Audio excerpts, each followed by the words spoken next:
ప్రభువును ప్రియరక్షకుడైనటువంటి యేసుక్రీస్తు వారి పరిశుద్ధ నామములో కూడి వచ్చిన ప్రతి ఒక్కరికి వందనములు. మరి దేవుడు అనుగ్రహించినటువంటి గొప్ప మహాకృపను బట్టి మరి ఈరోజు దేవుని యొక్క వాక్యమును ధ్యానిద్దాం. మరి ఈ రోజు యొక్క అంశము నరుల ఆలోచనలు ఏ విధంగా ఉన్నాయి. మరి నరులు ఏ విధంగా ఆలోచిస్తారు? మంచిగా ఆలోచిస్తారా, చెడ్డగా ఆలోచిస్తారా? నరుని ఆలోచనలకు ఏదైనా ఉపయోగం ఉన్నదా అని మనం ఒకసారి ఆలోచన చేస్తే నరుల ఆలోచనలు చాలా విధంగా ఉంటాయి. ఇప్పుడు ఒక శుభకార్యం చేసుకోవాలి అంటే అందరికంటే గొప్పగా అందరిలో పేరు పొందేలాగా చేసుకోవాలని ఆలోచన చేస్తాము. ఒక ఇంటిని కట్టాలి అని అనుకుంటే ఆ ఇల్లు బలంగా ఉండాలి, కొన్నేళ్ళు బతకాలి, ఆ ఇల్లు దృఢంగా ఉండాలి, సౌందర్యంగా ఉండాలి, మెచ్చుకునే విధంగా ఉండాలి అనేటువంటి ఆలోచనలు కలిగి ఒక గృహాన్ని కట్టుకుంటాం. అలాగే నరుని ఆలోచనలు ఇంకా గొప్పవిగా ఉన్నాయి ప్రపంచంలో. ఒక రాకెట్ మరి ప్రపంచాన్ని దాటి మరి ప్రపంచం బయట ఈ యొక్క భూమి బయట ఏమేమి ఉన్నాయని చూపించేంతగా అభివృద్ధి చెందింది నరుని ఆలోచనలు. భూమిలో ఉన్న బంగారాన్ని వెలికి తీయటంలో కానీ, మరి నీళ్ళ ద్వారా కరెంటుని ఉత్పత్తి చేయటం కానీ, మరి గాలిని చూసుకొని ఒక ఫ్యాన్ని క్రియేట్ చేయటం కానీ, ప్రతి ఒక్క వస్తువు క్రియేట్ చేసే గుణము నరుని ఆలోచనలో ఉన్నదని మనకు తెలుసు. అయితే బైబిల్ నరుని ఆలోచనల గురించి కొన్ని విషయాలు చెప్తుంది. ఏంటి అని అంటే, మొట్టమొదటిగా నరుని ఆలోచనల గురించి చెప్పేటువంటి మాట ఏంటి అని అంటే, నరుని ఆలోచనలు చెడ్డవి అని చెప్తుంది. అయితే జ్ఞాని అయినటువంటి సొలొమోను గారు సూర్యుని కింద జరుగు ప్రతి కార్యము వ్యర్థమే అని అంటారు. కానీ మనం ఆలోచన చేస్తే అది వ్యర్థంగా కనిపించదు. ఎందుకంటే ప్రతిదీ ఉపయోగమే. మనకు ఒక ఫ్యాన్ ఉపయోగం, కూర్చోటానికి కుర్చీ ఉపయోగం, ఉండటానికి ఇల్లు ఉపయోగం, ఇవన్నీ ఉపయోగంగానే ఉన్నాయి. కానీ జ్ఞాని అయినటువంటి సొలొమోను గారు మొత్తటిని పరీక్షించి ఈ సూర్యుని కింద జరుగు ప్రతి ప్రక్రియ పని వ్యర్థము అని తెలియజేస్తున్నారు. మరి బైబిల్ ఏ విధంగా నరుని ఆలోచనలు చెడ్డవి అని తెలియజేస్తున్నాయో మనం బైబిల్ ప్రకారంగా గమనిద్దాం. మరి మొట్టమొదటిగా ఆదికాండము 6వ అధ్యాయము 5వ వచనంలో నరుని ఆలోచనలు ఏ విధంగా చెడ్డవిగా ఉన్నాయో గమనిద్దాం. ఆదికాండము 6వ అధ్యాయము 5వ వచనం. నరుల చెడుతనము భూమి మీద గొప్పదనియు వారి హృదయము యొక్క తలంపులలోని ఊహ అంతయు ఎల్లప్పుడూ కేవలము చెడ్డదని యెహోవా చూచి. కేవలము చెడ్డవేనంట నరులి ఆలోచనలు. మనం ఏ విధంగా ఆలోచించినా యెహోవాకు మాత్రం అవి చెడ్డగానే కనిపిస్తున్నాయని బైబిల్ సెలవిస్తుంది. మరలా ఇంకో వచనంలో చూద్దాము. ఆదికాండము 8వ అధ్యాయము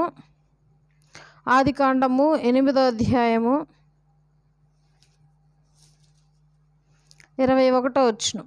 ఆదికాండము 8వ అధ్యాయం 21వ వచనం. అప్పుడు యెహోవా ఇంపైన సువాసనను ఆగ్రహించు, ఇక మీదట నరులను బట్టి భూమిని మరలా శపించను. ఎందుకనగా నరుల హృదయాలోచన వారి బాల్యము నుండి చెడ్డది. నేనిప్పుడు చేసిన ప్రకారముగా ఇకను సమస్త జీవులను సంహరింపను. దేవుడు అయినటువంటి యెహోవా ఆయన చేసినటువంటి గొప్ప జలప్రళయ కాలంలో ఇచ్చినటువంటి మాట ఇది. ఏంటి ఆ మాట? నరుల ఆలోచనలు బాల్యం నుండే చెడ్డవి. ఇప్పటిప్పుడు పాపం చేసి ఇప్పటికిప్పుడు వీరు ఎంత ఘోరమైన పాపులుగా మారలేదు, కానీ వీరు చిన్నప్పటి నుండే వీరికి ఉన్నటువంటి ఆలోచనలు చెడ్డవై ఉన్నవి. కాబట్టి నేను ఇక నుండి ఏమి చేయదలుచుకోవట్లేదు. ఒకవేళ వాళ్ళు మారాలి అనుకుంటే చిన్నతనంలోనే మార్చాలి. అందుకే బైబిల్ సెలవిస్తుంది, బాలుడు నడవవలసిన త్రోవ వానికి నేర్పుము అని తెలియజేస్తుంది. అందుకే కొన్ని సామెతలు కూడా ఉన్నాయి. మొక్కై వంగనిది మానై వంగున, చెట్టు ఒకటైతే కాయ ఇంకొకటి అవునా, చెట్టు ఒకటైతే కొమ్మ ఇంకొకటి కాయునా అని చెప్పి అంటారు. కాబట్టి నరుల ఆలోచనలు బాల్యం నుండే చెడ్డవని యెహోవా గ్రహించి ఉన్నారు, కానీ మనము గ్రహింపలేకున్నాము. మరి నరుల ఆలోచనలు ఈ విధంగా చెడ్డవై ఉన్నప్పుడు యెహోవా ఎదుట మనము దోషులుగా కనపడుచున్నామని బైబిల్ సెలవిస్తుంది. తర్వాత ఇంకో వచనంలో గమనిద్దాం మనం నరుల ఆలోచనల గురించి. యెషయా గ్రంథము 65వ అధ్యాయము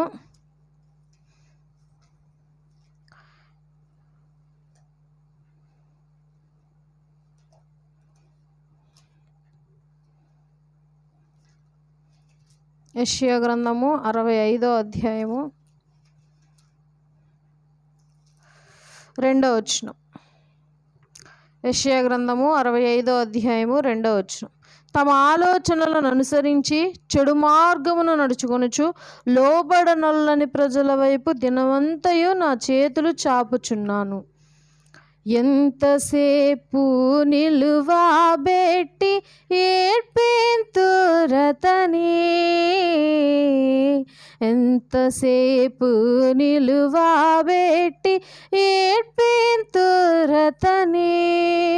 నా తాడంత దయచే పిలచుచున్న డీపుడు మిమ్ములను, నా తాడంత దయచే పిలచుచున్న డీపుడు మిమ్ములను.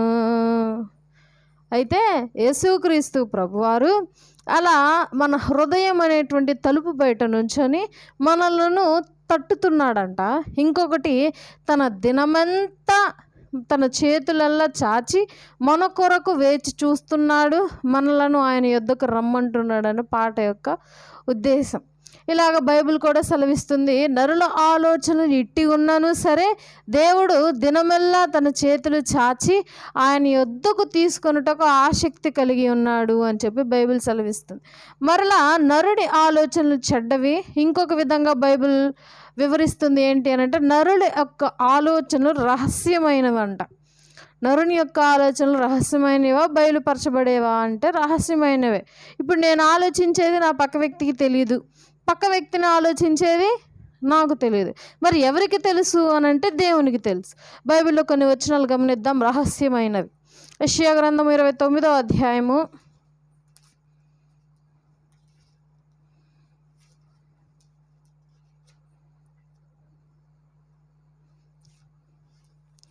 29వ అధ్యాయము 15-16 వచనం. యెషయా గ్రంథము 29వ అధ్యాయము 15-16 వచనములు.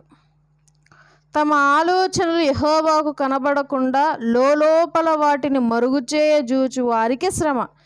మమ్మునెవరు చూచెదరు, మా పని ఎవరికి తెలియను అనుకొని చీకటిలో తమ క్రియలు జరిగించు వారికి శ్రమ. అయ్యో వీరెంత మూర్ఖులు. ఇక్కడ కొంతమంది మనుషులంట తమ ఆలోచనలు రహస్యముగా ఉంచుకొని యెహోవాకు కూడా తెలియకుండా రహస్యంగా ఉంచుకోవాలని ఆశపడతారు. చీకటిలో చేశామని చెప్పి సంతోషిస్తారు. ఒక పాట ఉంటుంది, ఏంటి ఆ పాట?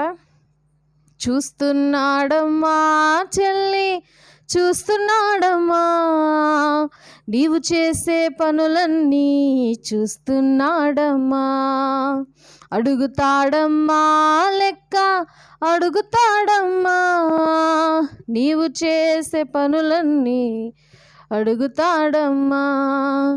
చీకట్లో చేశానని నన్నెవరు చూస్తారని, చీకట్లో చేశానని నన్నెవరు చూస్తారని, చూసినా నాకేమని ఎవరేమి చేస్తారని, చూసినా నాకేమని ఎవరేమి చేస్తారని, భయమసలే లేకున్నావా చెడ్డ పనులు చేస్తున్నావా, భయమసలే లేకున్నావా చెడ్డ పనులు చేస్తున్నావా.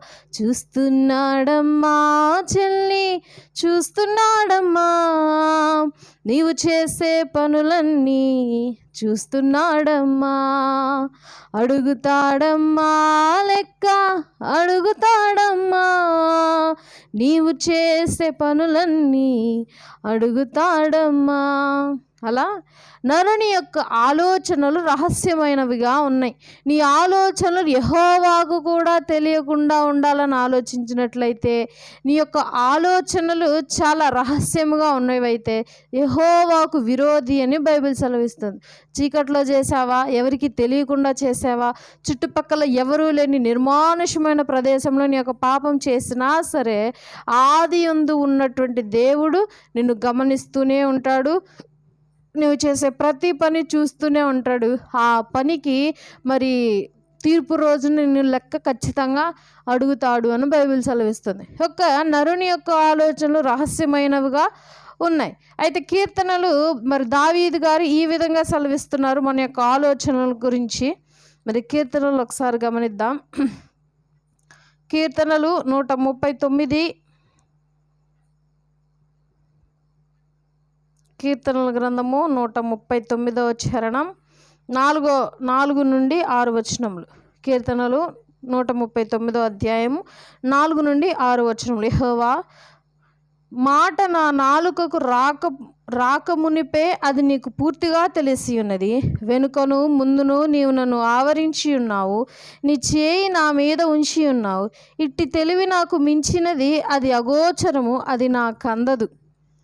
దేవుని యొక్క తెలివితేటలు, దేవుని యొక్క జ్ఞానము మానవునికి అందదు, అగోచరము కూడా కాదని బైబిల్ సెలవిస్తుంది.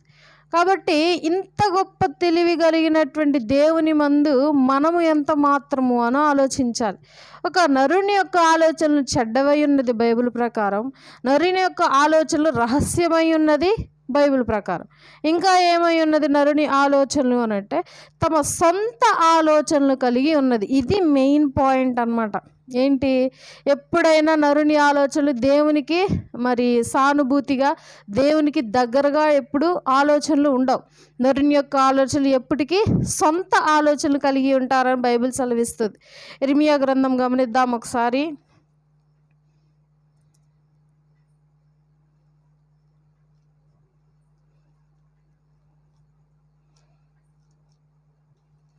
ఇర్మియా గ్రంథము 6వ అధ్యాయము 18, 19, 20. ఇర్మియా గ్రంథము 6వ అధ్యాయము 18, 19, 20. అయితే మేము వినమని వారు చూచుచున్నారు. అన్యజనులారా వినుడి, సంఘమా వారికి జరిగిన దానిని తెలుసుకొనుము, భూలోకమా వినుము. ఈ జనులు నా మాట వినకున్నారు, నా ధర్మశాస్త్రమును విసర్జించుచున్నారు గనక తమ ఆలోచనలకు ఫలితమైన కీడు నేను వారి మీదకి రప్పించుచున్నాను. షేబ నుండి వచ్చు సాంబ్రాణి నాకేలా, దూరదేశం నుండి వచ్చు మధురమైన చెరుకు నాకేలా. మీ దహన బలులు నాకు ఇష్టమైనవి కావు, మీ బలుల యందు నాకు సంతోషము లేదు. కావున యెహోవా ఇలాగ సెలవిచ్చుచున్నాడు, ఈ జనుల మార్గమున నేను అడ్డురాళ్ళు వేయుదును. తండ్రిలేమి కుమారులేమి అందరూ అవి తగిలి కూలుదురు, ఇరుగు పొరుగు వారును నశించుదురు.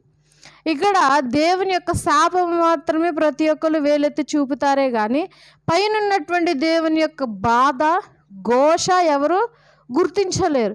భూమికి ఆకాశానికి ఆయన చెప్తున్నాడు, ఇదిగో నా జనులైనటువంటి వీరు నా మాట వినుకున్నారు, నా ధర్మశాస్త్రాన్ని పాటించుకున్నారు, కాబట్టి నేను ఇక నుండి వీడి మార్గంలో రాళ్ళు అడ్డేస్తా. ఆ రాళ్ళు పడి వీళ్ళు ఏమవుతారు, పడి కింద పడతారు. వీరి జనం పడతారు, వీరి కుటుంబము, వీరి వంశము మొత్తము ఆ రాళ్ళు పడి కింద పడతారు. ఆ మార్గంలో వీరికి అడ్డుగా రాళ్ళేస్తాను అని అంటున్నాడు. అంటే శ్రమలు, కష్టాలు అనుకోవచ్చు మన జీవితంలో. కాబట్టి నరుని యొక్క ఆలోచనలు సొంతమైన ఆలోచనలు, ఆ సొంతమైన ఆలోచనలను అనుసరిస్తూ తమ జీవితంలో కొనసాగుతూ ఉన్నాడు. తమ జీవితంలో కొనసాగుతున్న టైంలో దేవునికి కోపం వచ్చి మరి ఆయన అడ్డురాయి వేసిన వెంటనే దేవుని వైపు తిరగటం మొదలు పెడుతున్నారు మనుషులు. అందుకే దేవుడు అంటున్నాడు, తమ ఆలోచనలు దేవునికి వదిలేయాలి. నువ్వేదైనా నిర్ణయించుకోవాలనుకుంటున్నావా, దేవుని అడగాలి. నువ్వేమన్నా ప్రారంభించాలనుకుంటున్నావా, దేవుని అడగాలి. నువ్వేమన్నా ముగించాలి అనుకుంటున్నావా, దేవుని అడగాలి. ప్రతీదీ దేవుని మీద ఆధారపడటం నేర్చుకోవాలి. ఎందుకు అనంటే మన యొక్క సృష్టికర్త దేవుడై ఉన్నాడు కాబట్టి మనము దేవుని మీద ఆధారపడాలి. మరి ఒక పిల్ల మరి తండ్రి మీద ఏ విధంగా ఆధారపడుతుందో, ఒక భార్య ఒక భర్త మీద ఏ విధంగా ఆధారపడుతుందో, మరి మనుష్యులు కూడా దేవుని మీద, దేవుని యందు ఆధారపడి ఉండాలని బైబిల్ సెలవిస్తుంది. ఇలా చాలా వాక్యాలు మనం గమనించుకోవచ్చు. తర్వాత ఇంకా ఏమని తెలియజేస్తుంది బైబిల్ అని అంటే, నరుని యొక్క ఆలోచనలు మోసకరమై ఉన్నవి అని బైబిల్ సెలవిస్తుంది. ఆ యొక్క మాటలు కూడా గమనిద్దాం మనం. సామెతలు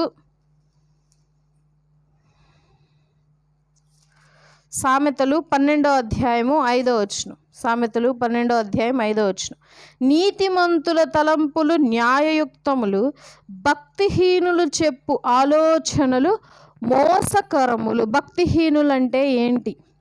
భక్తిహీనులంటే దేవుని ఎరగనటువంటి వారు, దేవుడు అంటే తెలియనటువంటి వారు, దేవుడు తెలిసి కూడా మరి ధర్మశాస్త్రం తెలిసి కూడా, బైబిల్ తెలిసి కూడా మరి తెలియనట్టుగా ప్రవర్తించి దేవునికి వ్యతిరేకంగా ఆలోచన చేసి దేవునికి ఇష్టం లేనటువంటి పాపాన్ని కొనసాగించే వారిని భక్తిహీనులు అంటారు. సో భక్తిహీనుల ఆలోచనలు మోసకరమైనవి అని చెప్పి బైబిల్ సెలవిస్తుంది. తర్వాత యెషయా గ్రంథము 30వ అధ్యాయం 1వ వచనం చూద్దాం.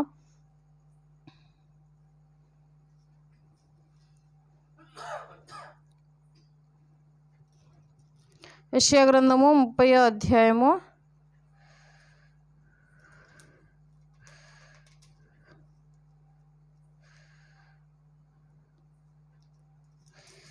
30వ అధ్యాయం 1వ వచనం. యెహోవా వాక్కు ఇదే, లోబడని పిల్లలకు శ్రమ, పాపమునకు పాపము కూర్చుకొనున్నట్లుగా వారు నన్ను అడగక ఆలోచన చేయుదురు. నా ఆత్మ నియమింపని సంధి చేసుకొందురు. వారు నా నోటి మాట విచారణ చేయక ఫరో బలము చేత తమ్మును తాము బలపరుచుకొనుటకు ఐగుప్తు నీడను శరణజొచ్చుటకు ఐగుప్తునకు ప్రయాణము చేయుదురు. ఇక్కడ వారు నన్ను అడగకుండా ప్రతి ఒక్క ఆలోచనను కొనసాగిస్తూ ఉన్నారని బైబిల్ సెలవిస్తుంది. అబ్రహాము గారు మరి యెహోవా దేవుడు లేచి నీ యొక్క సొంత దేశమును విడిచి నేను చూపించు కానాను అనే ప్రదేశానికి బయలుదేరి వెళ్ళు అంటే వెళ్ళాడు ఆయన. ఇంకా తర్వాత యోసేపు గారిని అన్నాదమ్ములు కలిసి ఏం చేశారు అంటే గుంటలో పడేసి వేరే అమోరీయులకు అమ్మేశారు. వాళ్ళు తీసుకెళ్ళి ఐగుప్తీయులకు అమ్మేశారు. ఆయన ఐగుప్తుల్లో శ్రమలు కష్టాలు పొంది చివరికి రాజు అయ్యాడు. రాజు అంటే రాజు కింద అనమాట. సో పిఎం టైప్లో అయ్యాడు. ఇక ఆయన అయ్యాక తర్వాత వీళ్ళు ఏం చేశారు, ఇక తర్వాత ప్రపంచమంతా కరువు వచ్చింది. కరువు వచ్చాక ఈ యొక్క ఐగుప్తు దేశంలో మాత్రమే భోజనం లభించేది. ఎందుకు అంటే ఈ యొక్క యోసేపు గారికి ముందే తెలిసిద్ది రాజుగారికి వచ్చేటువంటి కలభావము, ఫరో గారికి కల వచ్చిద్ది. ఆ కలభావం ఈయనొక్కొక్కడికే తెలిసి ముందే జాగ్రత్త పడి మరి ఆ కోత సమయంలో చక్కగా సమకూర్చుకుంటారు. ప్రపంచమంతటా ఈ యొక్క తీసుకెళ్ళి ఆహారాన్ని మరి 10 మందికి ఇచ్చే గొప్ప ధనిక దేశంగా మారింది ఐగుప్తు దేశం అప్పట్లో యోసేపు గారి మూలంగా. సో కానాను దేశంలో ఉన్నటువంటి అన్నదమ్ములు కూడా తరలి ఐగుప్తు దేశానికి వచ్చి ధాన్యాన్ని కొనుక్కొని వెళ్ళిపోతున్న క్రమంలో ఈయన ఐగుప్తు దేశానికి వచ్చేయండి అంటే తిరిగి వచ్చేసారు. వాళ్ళు దేవుణ్ణి అడగచ్చు కదా, దేవుణ్ణి అడగాల్సిన సమయం కదా అది. దేవుణ్ణి అడగకుండా చేసిన సొంత ఆలోచనకు వారు 4000 సంవత్సరాలు ఊడిగం చేయాల్సి వచ్చింది ఇజ్రాయేలీలు. మరి ఎందుకు దేవుడు కష్టాల్లో వదిలేశాడు పిల్లల్ని, ఎందుకు అన్ని బాధల్లో వదిలేశాడు? తర్వాత ఎప్పుడుకో ప్రార్థన చేస్తే ఎప్పుడో మోషే గారిని పంపించాడు అని అంటే తమ సొంత ఆలోచనలు మానవుడిని చెరిపేస్తున్నాయి. తమ సొంత ఆలోచనలే మానవుడు కష్టాల్లోకి వెళ్ళటానికి కారణమవుతున్నాయి. ఎందుకు? దేవుడు అబ్రాహాము గారిని తీసుకొచ్చి పాలుతేనలు ప్రవహించే దేశంలో పెట్టినటువంటి దేవుడు తీసుకొచ్చి నీ కడుపు నిండా అన్నం పెట్టలేడంటావా? తీసుకొచ్చి నీకు అన్నాన్ని నీకు సమృద్ధిగా తీసుకొచ్చి ఇవ్వలేడంటావా? తీసుకెళ్ళి నీ తమ్ముడు మాట విని నువ్వు నీ సంతానం అంతా కలిసి వెళ్ళిపోయి ఐగుప్తు దేశంలో ఉండి నీ యొక్క సొంత ఆలోచనతో నీకు నువ్వే కొని తెచ్చుకున్నటువంటి శ్రమ అని చెప్పి దేవుడు తెలియజేస్తున్నాడు. అందుకే దేవుడు అంటున్నాడు, ఇంకొకసారి ఆ మాట మళ్ళీ చదువుదాం. యెహోవా వాక్కు ఇదే, లోబడనొల్లని పిల్లలకు శ్రమ, పాపమునకు పాపము కూర్చుకొనున్నట్లుగా వారు నన్ను అడుగక ఆలోచన చేయుదురు. నా ఆత్మ నియమింపని సంధి చేసుకుందురు. వారు నా నోటి మాట విచారణ చేయక ఫరో బలము చేత తమ్మును తాము బలపరుచుకొనున్నట్లు ఐగుప్తు నీడను శరణజొచ్చుటకు ఐగుప్తుకు ప్రయాణము చేయుదురు. కాబట్టి ఐగుప్తునకు ప్రయాణం చేసింది వారి యొక్క సొంత ఆలోచన. ఒక దూడను కొలవాలని చూసింది తన సొంత ఆలోచన. ఒక విగ్రహారాధన, ఒక పుట్టకి చెట్టుకి ఒక పేరు తెలియని బలిపీఠానికి మొక్కాలనేది వారి సొంత ఆలోచన. కాబట్టి ఇవన్నీ నరుని యొక్క సొంత ఆలోచనలే, కానీ దేవుడు చేసినటువంటి పని ఏమీ లేదు, తప్పేమీ లేదు. కాబట్టి వారి యొక్క సొంత ఆలోచనలే వారి యొక్క పాపాలకు, వారి యొక్క కష్టాలకు, బాధలకు కారణమయ్యాయి. తర్వాత వారు మొక్కారు, వెంటనే దేవుడు స్పందించాడు.